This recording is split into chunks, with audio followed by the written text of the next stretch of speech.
Well, well, well. This is quite odd to see you people here in the middle of a month.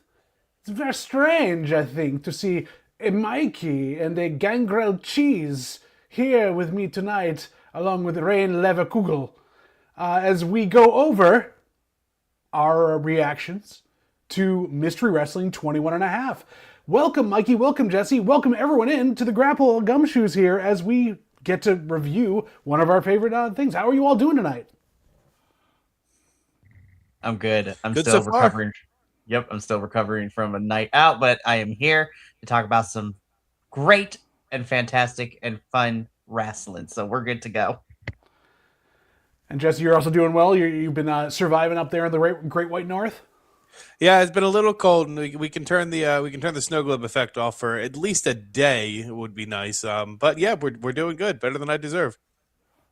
Oh, don't be on yourself about that. You deserve the best. But for all you out there, welcome, BC WrestlePod fam, out there in the wonderful podcast land. We are glad to have you with us tonight to go over this wonderful thing because Mystery Wrestling released a half episode of their monthly stuff here from their trip to Wales. They gave us 7 extra matches that were on a different night that we get to go over. But before we dive into the craziness, the comedy, all that is Mystery Wrestling, I just wanted to first off go over a couple things of housekeeping here, and Mikey help me out as we go along. But we do reviews and other different podcasts every single day of the week, pretty much, except for Thursdays on occasion, but this week you get it all.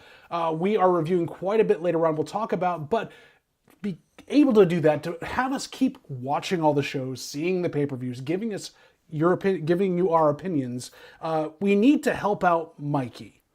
Because Mikey truly is the heart and soul of this entire operation. And in order to do so, we would love for, there's a couple ways to do it. First off, like, subscribe, share us around, either on YouTube, on Twitch, on Instagram Live right now, wherever you are, put this out there. If you don't get a chance to watch the live and you're seeing this later, thank you for joining us as well. Like this video, the edited versions or the shorts, send those around. We really can do that. It's the first step.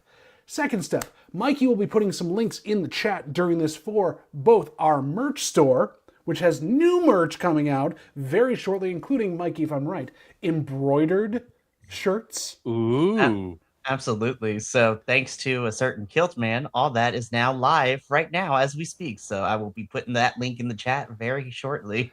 So if you ever wanted your own Lacoste t-shirt but wanted to have our faces or our logos on it, you've got that right there. And finally, Mikey will be dropping in a Coffee Bot little link there as well. If you can, I know everyone's stretched thin right now, but drop us a little bit there. Buy us a cup of coffee. Buy Mikey some premium internet, something we can do so that we can all continue to share this with you because we've been growing. We've seen you out there. We hear you. You comment. You tell us things. You're here with us tonight. We appreciate you so much, but we definitely could use a little more help just to be able to make sure we can continue to bring all this fun content and pay for all these stupid streaming services and other Patreons that we have to do to watch So this many. at all times. All right, that housekeeping out of the way. Gentlemen, I am so happy to be back with you here. I love when we get to talk about Mystery Wrestling in general once a month, but I also love that this month we got something extra from Cardiff because this was such a great Mystery Wrestling 21, the entirety of the show, that there was no way I thought it could be topped or other things could be added. But this was the show they did the day before, just for the fans in the bingo hall. So were you guys excited to see more from Cardiff?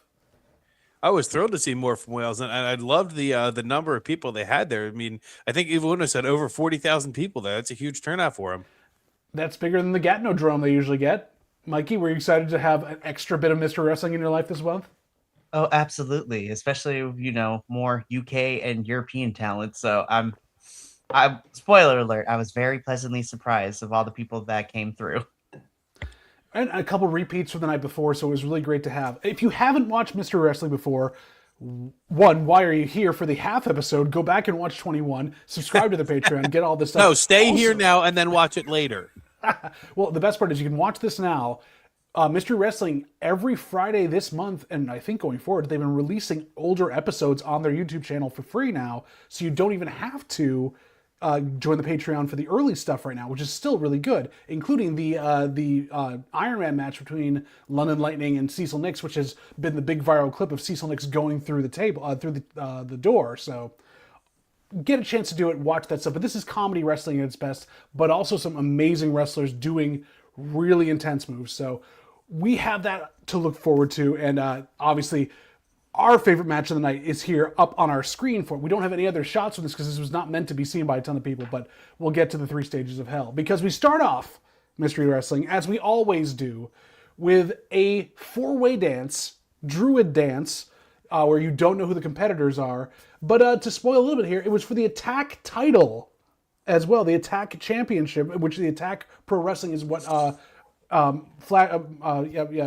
Andrews and everyone else, that's the school they run, and that what they have where we were actually performing this evening. So we had Kanji versus Connor Mills versus Kristara, who we all know and love from Mystery Wrestling, versus Matt Gatlin.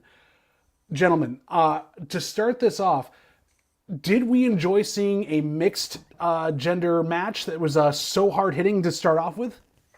Absolutely. I'll talk a little bit more on the mixed gender, intergender matches a little bit later because I had one of those light bulb moments. But the match itself, it was from start to finish, it just kept going. They were playing into the crowd too, and there was a lot of spots there I hadn't seen before. Like the one that comes to mind is I don't think I've ever in my years of watching wrestling seen a tombstone countered with a bell clap using your legs. That was pretty creative. And multiple ones of that too. Like that was there's some damage up there. Yeah. Mikey, you knew a couple of these folks. We all know Kristara, but Kanji has been a kind of a revelation on this one. Did you feel like she did like Zack Sabre Jr. and all those other British wrestlers that she was kind of channeling the entire way through proud as she was defending the championship?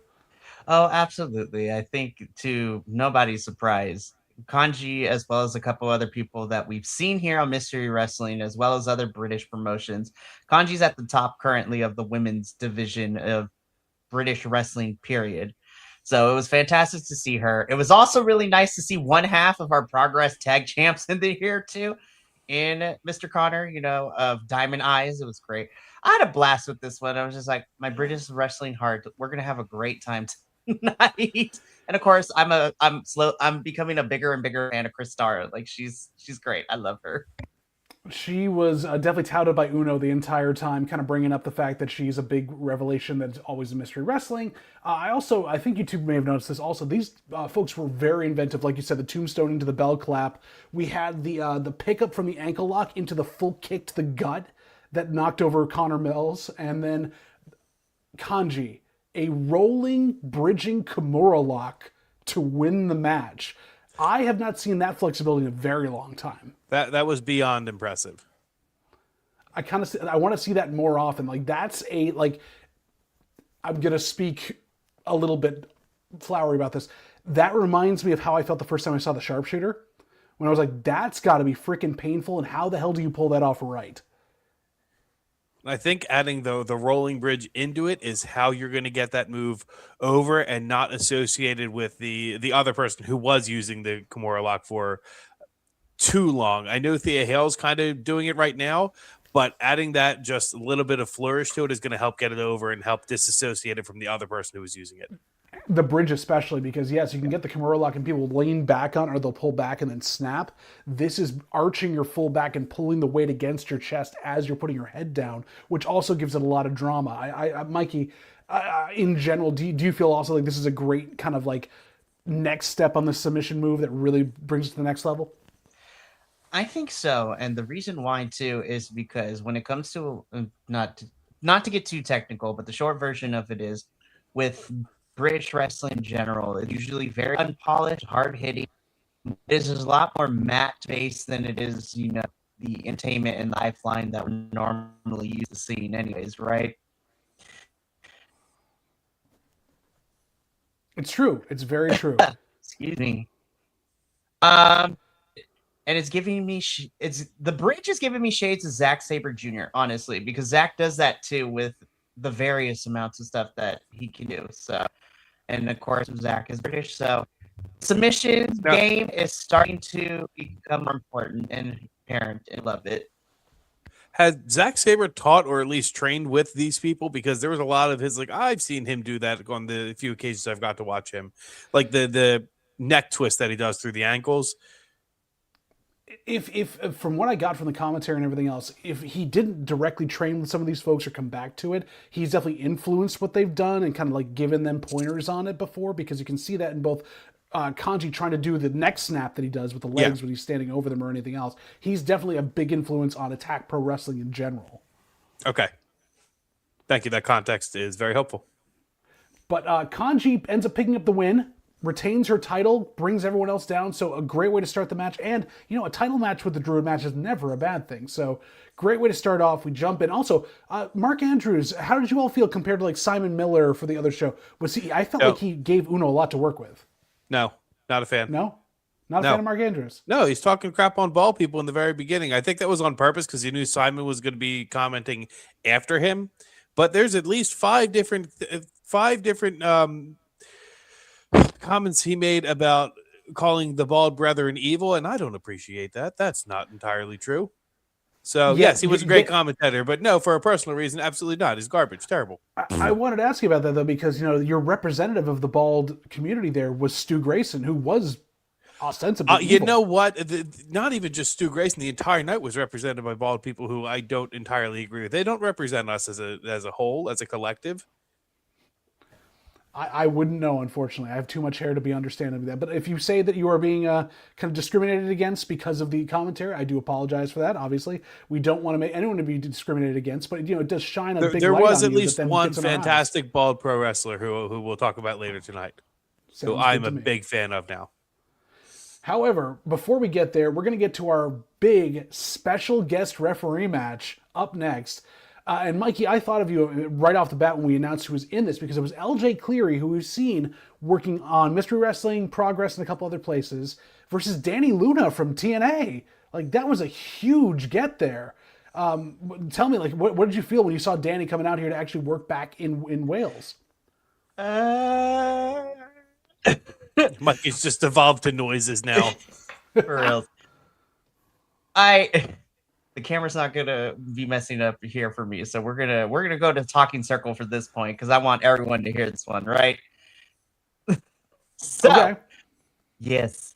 I'm listening harder now. Listen harder. Yes. Good.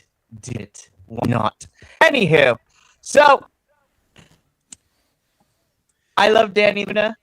Not only is she great at TNA, she is a fantastic wrestler, just period, right? And I need y'all to mentally prepare yourselves, because when we talk about wrestling in general, people are like, oh, you know, they've been doing this for a while. And Danny Luna has technically been doing this for a while. She's been wrestling for about 10 and 11 years at this point now. But guys, she is only 27 years old. She's been doing this since she's like 13, 14. Well, that was kind of the theme across the board for a lot of folks. I mean, Mark Andrews and Uno were talking about the fact they started at 13 or 14. A lot of these folks did. Yeah, so Danny specifically has been doing this since she's been 13. She's only in her 20s, which makes it very fantastic. And then, of course, following her career, as well as our subculture boys that we have seen, you know, over the last iteration of Mystery Wrestling and here, Danny has grown up in the UK wrestling scene. She's done the UK wrestling scene. She was in NXT UK, and then, you know, her and Leon Slater traveled around the world, fought in the UK, fought in the United States, both landed in TNA. And unfortunately, visa issues are still plaguing TNA at this moment. But hey, she was available to pop up in Mystery Wrestling. And honestly, I'm here for it. More Danny Luna is always going to be great.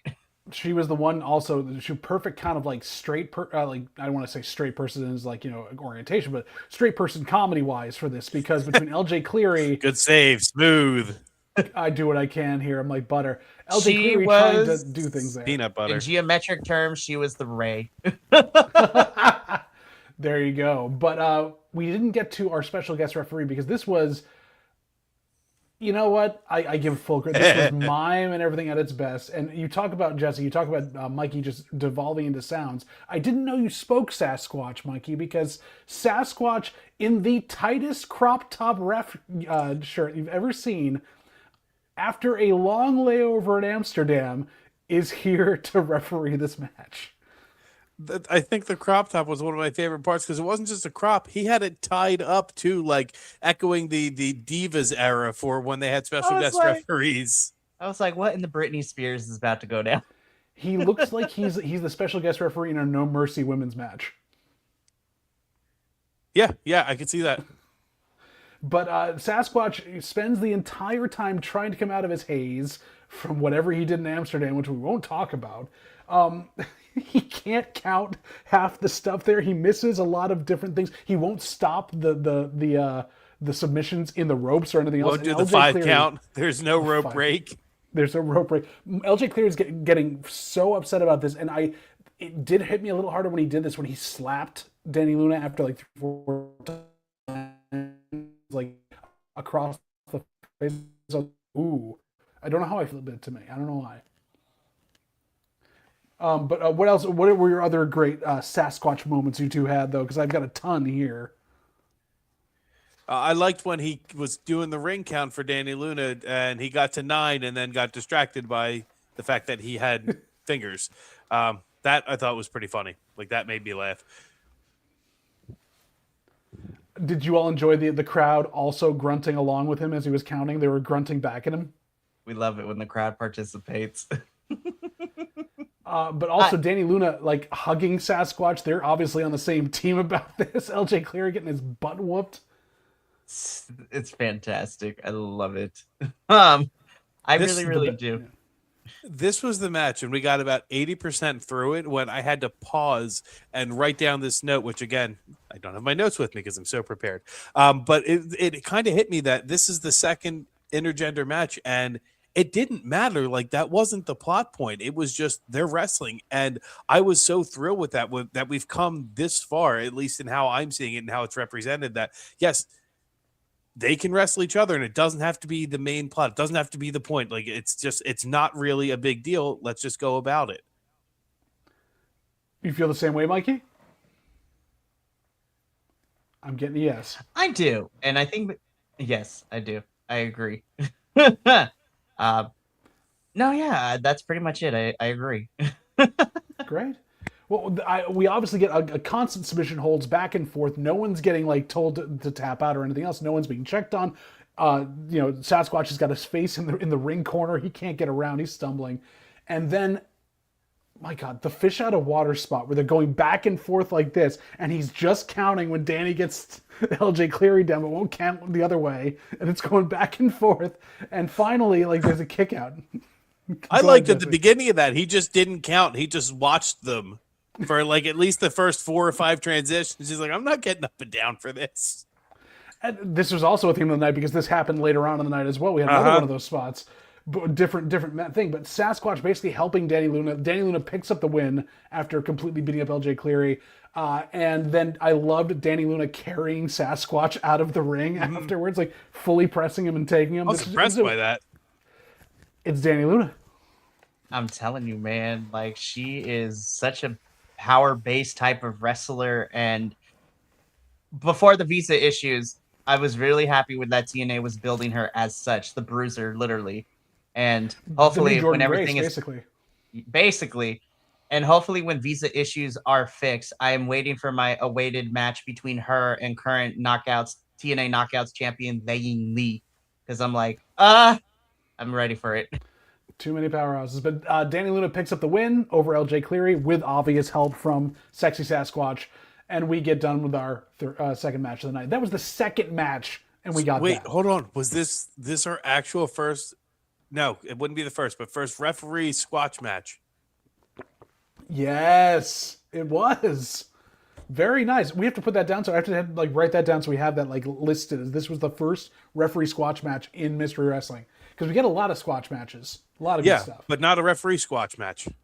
No, not usually. But we move on to match number 3. This is your classic Mystery Wrestling. We have really good wrestlers, and they're going to do a classic type of match for you. It's a singles match between James Stone from No Nonsense, Jesse, your favorite faction, we know, and Junior Benito, who's going to clap them cheeks. And oh boy, we've seen these two fight each other multiple times on different Mystery Wrestlings, but the crowd for this one was so so into Junior Benito, and James Stone was having to talk back to them so much, it was almost distracting from the amazing work they were doing in the ring. How do you all feel having seen these guys work before and seeing this in a different context? So this is my second time getting to watch them interact. My first was at Mr. Wrestling 21, not 21 and a half, where it was the second match because we're doing back in time, whatever, Dr. Hoop size plot hole here. Either way, I am so impressed by Junior Benito. Every time I see him, he's so athletic and he's so young too. I'm very excited to see what's going to happen to him later. I think the funniest part was Mr. No Nonsense saying we're in Wales. Well, I can definitely see some whales in the crowd. Like, that was a good line. That's a good creative burn. Definitely mean, but I thought that was a good line. That was a great one. Mikey? I think there's just something with Evil Uno's students coming in here every single time and not only getting some ring work in, but also at the same time just getting to be impressed by them. I'm like, damn, the future of Canadian wrestling is about to be great, and I cannot wait to. And I mean, you already got clapped them cheeks. You know that when Junior, if he decides to work, around the bigger independents or, big promotions around the world, it was like that's going to catch on so quick. So you're on your way, Junior. I'm ready for you. But until then, I'm excited to see you be flying across my screen in Mystery Wrestling. And hey, he could fly this time because there was an actual high ceiling. He didn't have to worry about hitting the fairy lights or anything else. It was great. Yep. I also, along those lines, Jesse, I did write down at the top of the show, as soon as Junior had made his entrance, James Stone goes, despite the porno music, it's not that kind of match. Yeah. Yeah, that was good. And then pushing the ref in the way to get him out of the way. Too. But James Stone does the perfect heel thing, pushes him in the way, it ends up picking up the win over Junior Benito.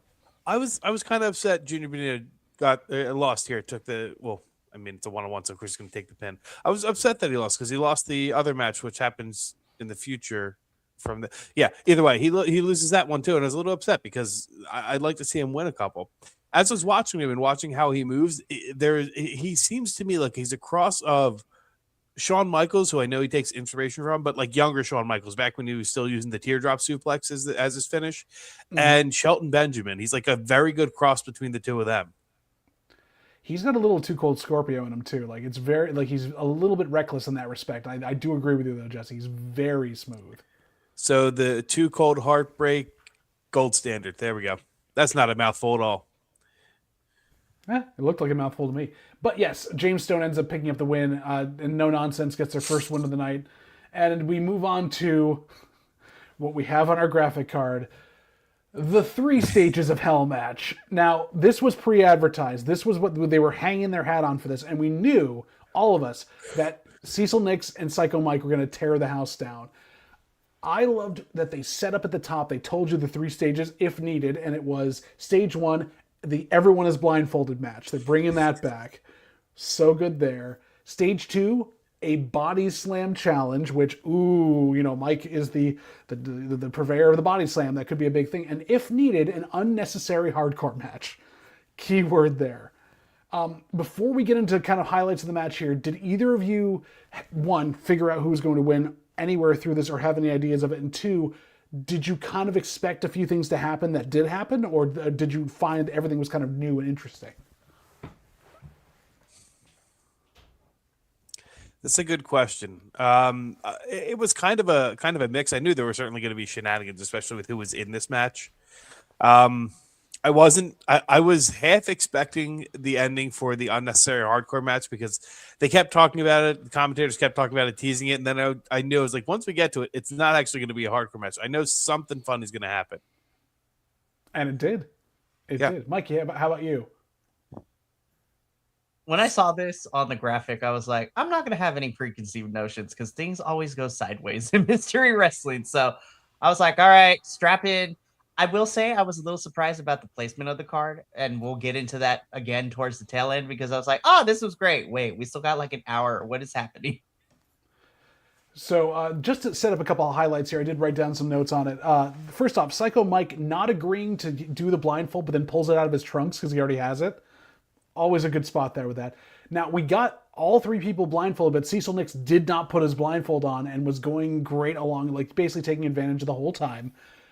Psycho Mike checking which ball sack he was going to low blow to make sure it was the right one. Always I forgot fun. about that. There was just so much going on in this match. It's one thing that fell off. just one. But I enjoy this type of thing. We finally get through, like, this is the longest fall of the match. Mike gets his blindfold ripped off, realizes Cecil has not worn his blindfold, and is yelling at the referee like, hey, he's cheating. So the ref takes off his blindfold, and we get a double DQ for both being out for not having their blindfolds on, but the ref DQs himself and then sends himself to the back. I never in 1,000 years could have guessed that the ref would get DQ'd. Too good. And that's logic they worked within the logic of the comedy, and that is the logical conclusion. All of us took our blindfold off. This part of the match is over. They bring in a new ref for the body slam challenge match, right? Which would this take a while? Was this going to be like something? Because the last body slam challenge we saw was Michael Nakazawa versus Psycho Mike in Toronto, and we know that took a while. Forever. Yeah. Did everyone expect how this kind of came out? No, this felt like the clip you see all the time of the Orton Cena match where Orton just slaps the ref and gets DQ'd to retain the title. It was like, I was like, oh, okay, I guess we're at the third one now.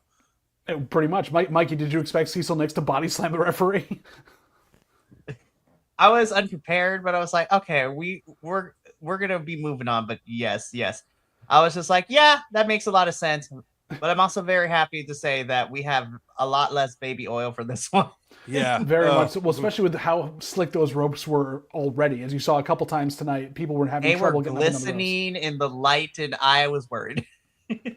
But so Cecil Nix basically games the system. He wins the fall, and I love the ref calling it from the bottom. Like, yep, he won. He body slammed me. Yeah. So we had to go, even though technically with a double DQ, Cecil had won the 3 stages of hell match. We went to the unnecessary hardcore match, and Jesse, you were right. Cecil brings out this gnarly looking table. He brings out a broken chair. He, gets all the stuff set up there, and Mike rolls him up for a win. The most devastating move in sports entertainment. Oh my God. He pulls it out and wins with it. But now they're tied. What do we do? And we set up that Cecil basically wants to keep going. Mike says, are you challenging me to a sudden death 4 stages of hell match? Oh, Lord. I was like, not the mathematics. A 6 out of 11 falls match. Not 2 out of 3. Nope. Not 6 out of 7. Not best of 7. 6 out of 11 because Psycho Mike loves prime numbers. He made it quite clear he loves prime numbers. There's a certain type of intellect that goes on in Psycho Mike's head. And sometimes I'm like, you are such a pill. I love you, though. He is a certified, it's a medical condition. He's an asshole. He's a giant piece of shit. But you think, okay, 6 out of 11 falls. How are they going to do this and do it quickly? Because we're running out of time on this. What's going on here? We get that fish out of water spot again, where they're going back and forth, sitting on each other, and they get 5 pinfalls each within 30 seconds. So they're already ready to get to the 6th fall. And my God, so Mike kicks out at 2.999 out of that one. They don't know where they're going to go with it, and finally, I think it was Mike did the discus low blow and ends up body slamming Cecil and just taking the win for himself. And Psycho Mike wins the 6 out of 11 falls match to win the 4 stages of hell match. This should have been the main event. This was the main event. Like the card on this night was a bit messed up, but this, what more can you say? It was comedy wrestling at its peak. And at no point did I fully guess where we were going to go with it. Until they had you guessing because you could logically see the progression of, okay, something's going to happen here, but they definitely they worked within their system and they played it to the hilt. It wasn't like it was half-assed. It wasn't. They made sure you knew how extreme this is going to get. Mikey, was this your match of the night? Normally, yes. This was not, though. Oh, really? Have we gone past your match of the night yet? No, we have not. So we will jump from this to match number 5. Now there was a bit of a little like jump here because they needed time to set this up. This is a new match that no one knew if we could take care of. A 6-way match. There's going to be a 6-way match. Now we talk about, again, before I jump into what this is, you want to balance in a comedy show, in any type of show, you want peaks and valleys. You want places to breathe, places to do stuff. If you're going to have the match that follows the 3 stages of hell, you don't want it to be another big comedy match. And yet they did. And while I was very excited for this match, I feel like they needed to put some of the other 2 that came up after it in between to give us time to get back to it, because I wasn't done laughing at 3 stages of hell. And then we get the 6-way, the floor is lava match. This was my match of the night. I hard disagree with you.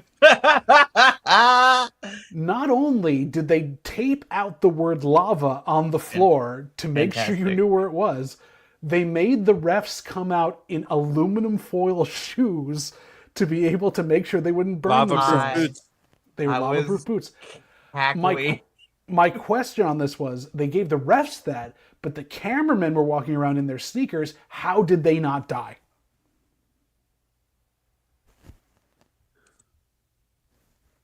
The only logical explanation is this: wrestling. Suspension of disbelief, Mikey.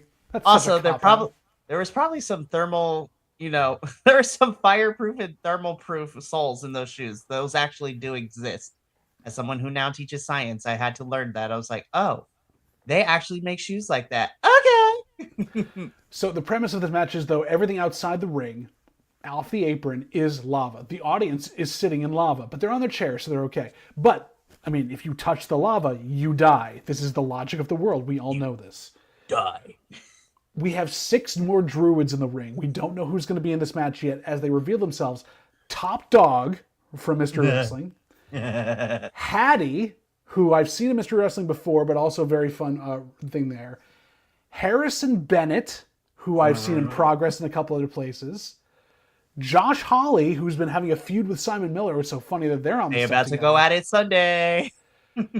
A new person I didn't know about, Ravy Davey from Scotland, who was like... He's my favorite now. He's my favorite. I am such a big fan now. He is my favorite.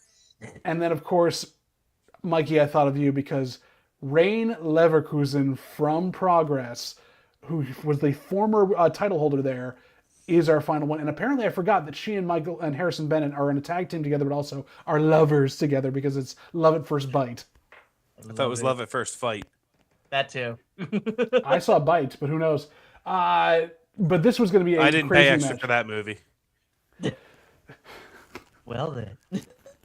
You didn't have to. We gave it to you for free. But as a 6-way match, it devolved straight away. Ravy Davey got a microphone out of somewhere and was just whopping the crowd up. And both Mark Andrews and Uno were like, wait a minute, he's Scottish. He's in Wales. Why is he getting Wales to work? And the best thing for Mark Andrews, it's like putting, Drew McIntyre in a main event in freaking Cardiff. It's close enough, right? Of course, even though there were people from Wales in the match. Throw the shade.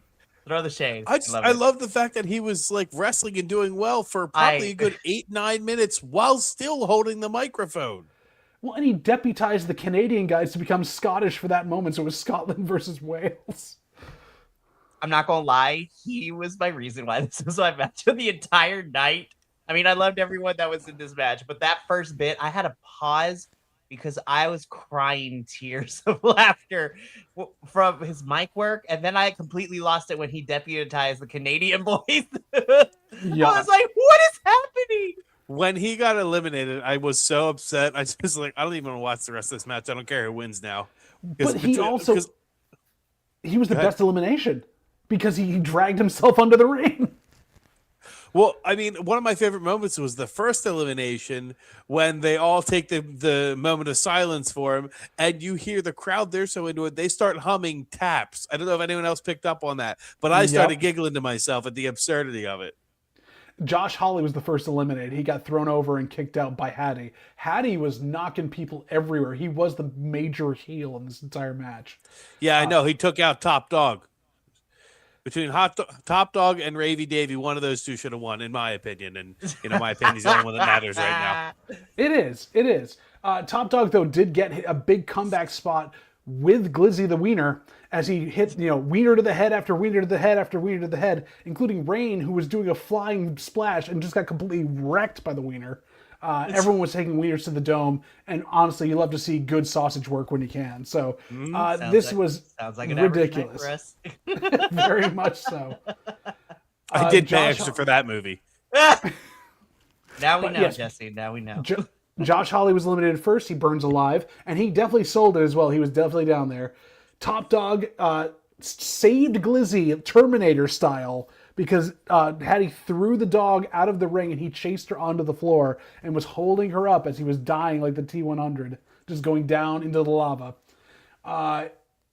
Hattie then basically burned and then knocked Ravy Davy out with his hat almost. So basically taking him out that way and turned it around. Then Harrison saves Rain to get knocked out by Hattie. Like, Hattie was clearing house, but I love that once we had enough people on the floor, people kept using them to stand on. Like, use the bodies. You're not going to die. You're going to get there. I still think one of my favorite spots was when they got Ravy Davy's hat off, and then Rain was mixing up Ravy Davy with her partner because they're both bald. What do you mean? I thought you loved me. Listen, it's okay. Wrestling is just a giant polycule. We love you all. like honestly. The other great people spot look the same, right? All of you do. I mean, look at the professor. Yeah. I mean, you and the professor are striking lookalikes. It's crazy. I'm here. Will you stop talking about me like I'm not here? Oh no, I am talking to you, bald broad. I'm just kidding. I'm like Jesse. But also, before Ravy Davy was eliminated, we also got a great spot where he saved himself on a chair, and he's like like Kofi Kingston, it perfectly fine, and then gets it while he's trying to put on the ref's aluminum shoe. He gets eliminated. That was terrible elimination. But he then sucked himself under the ring, and finally, Rain gets knocked over the top by Hattie, stands on Harrison a little bit, and then leans over and throws Hattie straight out, getting him out there. Rain Leverkusen is our winner. She takes it all. And then I give her wholehearted credit for this. Match is over. Shawn Michaels British Bulldog spot. It was. The both over. But I have to give her credit for how she exited afterwards, because we finished the match. All the other guys don't move. They're dead. They're dead on the floor. She walks across all of them, gets on Glizzy, and shuffles out because the floor is still lava. And she's able to hold Glizzy onto her feet the whole time. It was so good. They were so committed to the bit. I absolutely love it. I mean, again, like you had said a few times tonight, John, playing within the space, they nailed it. They nailed it, and they knew it was comic and over the top, but not to the point where it's like a forced laugh. Exactly. You were laughing because it's genuinely like, oh my God, this is happening. I cannot believe the lengths they've gone to make this premise work. And that is why it was my match of my favorite comedy match, I should say, of the entire night. I definitely enjoyed it as well. It was not what I expected. I hope we see more things like this. Also, the fact, it did bother me a little bit that you have that as your final match, and then lava's still on the floor for the next two matches. So obviously the floor is still lava. I was going to make that note during the next match. Like, there's the three topes in a row, and he's standing. How is he alive? I'm very concerned. Kind of like, what is it? Not Volcano. It's like something Peak, Dante's Peak, where the old lady just pushes the boat out in the acid and just continues to die, but does all she can until she dies. Spoilers. Lord. But we then cut back to Uno and Mark Andrews at the desk. Mark Andrews and Uno at the desk, who are trying to cover for time because obviously they're getting the body bags out to drag these bodies out and dispose of them because they're all dead. Obviously, it's taking forever for these bodies to get done, so they're going back and forth talking about the upcoming events, how much they're enjoying being in Cardiff, the fact that there's history here. But we get to a Lucha Rules trio match, which means Lucha Tag Rules, where you don't have to technically tag your opponents. As long as you roll out under the bottom rope, somebody else can jump in and they're tagged in an illegal man. Very much why we see that happen when we see luchadors first starting. In the American stuff, they don't know what the hell they're doing. Yep. But we have some local favorites, the Bryant brothers, the Flying Bryant brothers, of Nico. Oh shoot, I wrote these down. Nico, Alex, and I remember the third one, the little one who's the actual leader. Leland and Leland. Obviously. Leland, the best and the leader of the Bryant brothers, Leland. Even though Nico has actually gone for the Attack Pro Wrestling Championship and won it. Yeah, and Leland's like 17 years old. You can tell by he's got abs, but he's just rail thin. But then you get Rajan Husher and KPK coming out in crow makeup and other makeup, basically almost like the Gorillas of Destiny, coming out to take them on. And, it's a straight match. There wasn't a lot of comedy to it, but the innovative group attacks and like group moves, I was hooked by this match. I don't know about you two. I got through this match and I had said to myself, and I made the note, and I mean this as a compliment, just because, a lot of people are like, oh, it's an indie one as opposed to the big promotions. It felt like Top Flight versus the Gates of Agony. It felt like very much one of their matches. Interesting. Wow, I hadn't thought about it that way, but you're right. It's that kind of like big little thing there. Mikey, did you know any of these people coming in here before we got to this? I did not. Good. So this is all new for all of us. Yes. I do appreciate the character works. I do. I thought the match itself, it was pretty good. I think I've been spoiled by CMLL because I was like, when I heard Lucha, I was just like, all right, Mystery Wrestling, we're either going to have a good time or you're going to piss me off. Like, you gonna make me mad. But I thought it was good, but essentially I'm just like, okay, I've been spoiled. This is more like a tornado tag than anything else. This is not like proper Lucha Trios action because there's, again, not to get too technical about it, but there's just different levels of different styles of trios matches because, shameless plug, if you check out our CMLL reviews, they always go through like 4 or 5 different styles of trios matches. And so it's like, this is more like a tornado tag, but I had fun with it though. This was fun.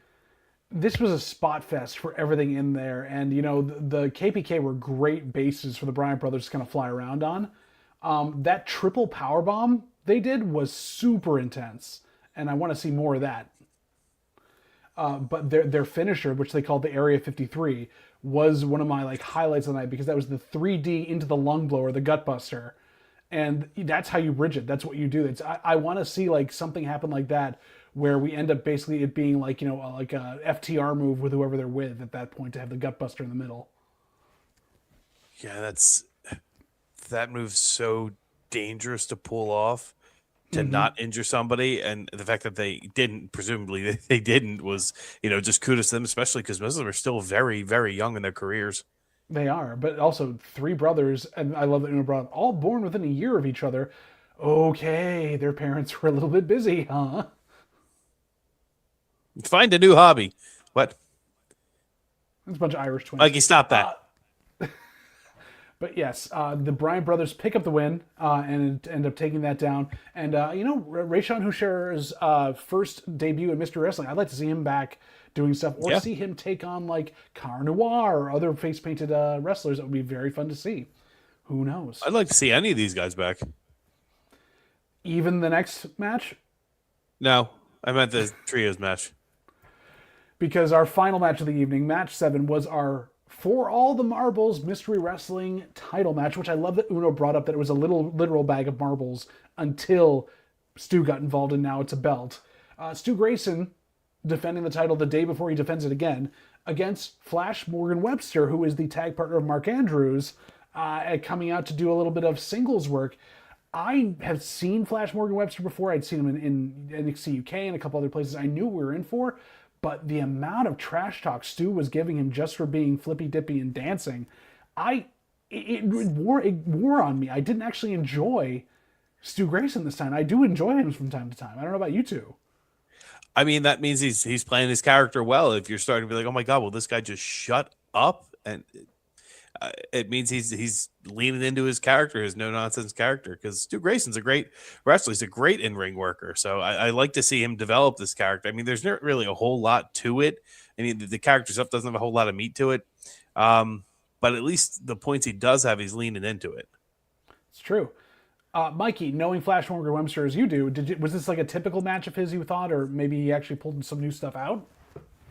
I think for Flash, I think for him, this was pretty much what I'm used to.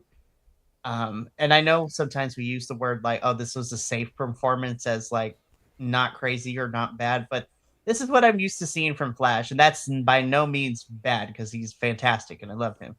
But I also know, like we said last Mystery Wrestling, him and Mark Andrews are quote unquote passing the torch to the younger ones, like we saw when they took on Lyco's Gym at the last one, where Lyco's Gym is basically Andrews and Morgan, but younger versions of them. So they've been in this business forever.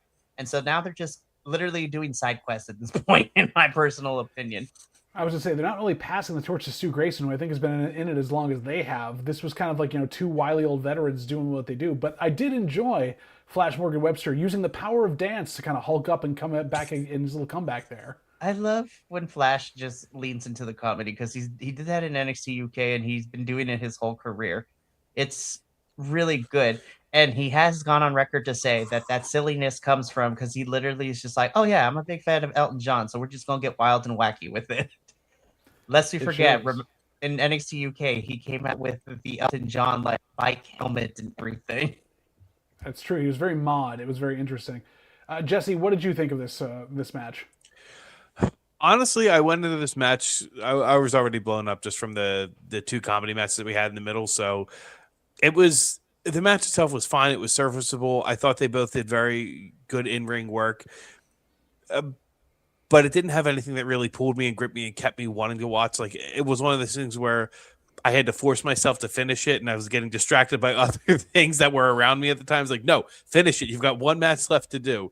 So, again, it was a fine match, but I think the pacing of the card and the placement of certain matches on the cards, if they had changed that slightly, it would have had, like, the rest of my attention. It was just fleeting at best. Yeah, you all of the energy that anybody had when this was given up in the middle of the card. I mean, this was a glorified house show, but the thing about Mystery Wrestling is they're kind of like what house shows were in the first place as their baseline. So if you're gonna do it, set it up the same way and actually like give everyone a good time. I don't know. That's where I'm sitting with it. But that was our final match. Stu Grayson does end up picking up the win, does not give respect to Flash Morgan Webster. Luckily doesn't go after Uno quite a bit, which is always nice. But, I mean, 7 matches, hour and a half, this kind of flew by. Any final thoughts from you two on Mystery Wrestling 21 and a half? Oh, yeah, there was a fun trivia bit that I like Evil Uno even more now. The first book that he read to completion, start to finish, was Lord of the Rings. So, super nerd, and I'm super fan. Always good. Mikey? I think this was just a fun, like, in-between episode as we are gearing up from 21 to 22 here in a matter of a couple of weeks, actually, if I look at my calendar correctly. So it's going to be upon us. Yep, it's going to be crazy. I mean, starting this week and next week, I'm like, strap yourselves in, kids. It's going to be a long spring for everybody. So do we think they're going to keep doing this trend with, like, they have 22 and then they have 22 and a half, or we start doing Kingdom Hearts equals 22.8 and 258 over 2? And, like, do we think they're going to keep doing that, or think this was just kind of a one-off? First of all, Jesse, you get extra bonus points for me for being the Kingdom Hearts naming convention and fan of the series, as convoluted as it is. I grew up on that. Kingdom Hearts 2 is the best. Fight me. Anywho. No, I'll defend you. Yeah, I'll defend you too. Okay. I don't believe they're going to go to another 0.5s unless they like for 23 maybe. Like maybe this is when they do like the excursions. But I think this was just a very like they had to sell another night because they sold so much in Cardiff, so may as well record it anyways and test out our camera equipment, which makes sense. And I feel like this is also like a good litmus test to see like when they go to other places outside of Canada. Like, hey, can we possibly do this and showcase not only the talent that comes with us, but the talent that's within the home country? Like, I don't know if they ever would, but I would love to see Mystery Wrestling head to Mexico and Japan. Like, listen, I want a Mystery Wrestling DDT crossover, like, really bad. like Mystery Wrestling DDT would this would be so much fun. Go back to the UK and do Pro Wrestling Eve. Seriously, yes. It'd be so much fun to do. But that is the end of the Mystery Wrestling stuff here. Mikey, what else is happening on BC WrestlePod for the rest of the week? Because we've got quite a few things, don't we? Oh my It's God. only Thursday.